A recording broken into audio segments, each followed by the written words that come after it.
Well, hi, this is Ken with Village Green, giving you your latest landscape update. So we get this question a lot. My sod has just been installed. How do I take care of it? Should I put a fertilizer out?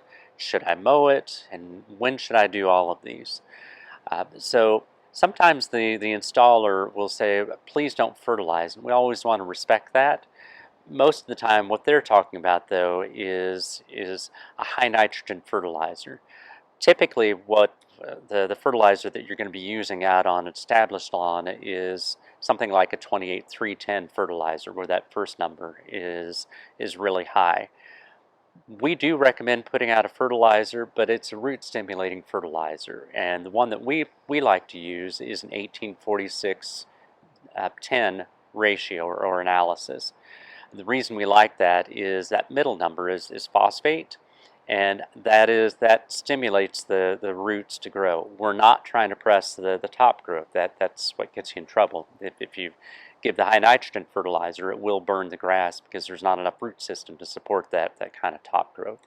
So that's why we use the 1846 0 diammonium phosphate fertilizer that we like to use on our newly installed lawns. The other question is, well, when should I mow it? And what you want to do is just tug up on the corners of the sod. And you can see this. This is fairly new sod, or it just was installed a few days ago. It tugs right up. As time goes on, usually within a week or two, as you try tugging up on the corner of that grass, it won't come up, and that's when you can mow the yard. Usually that's within just a couple of weeks. So this is Ken with Village Green. If you like these videos, please subscribe to our YouTube channel and send them on to your friends and family. Village Green, local experience you can trust.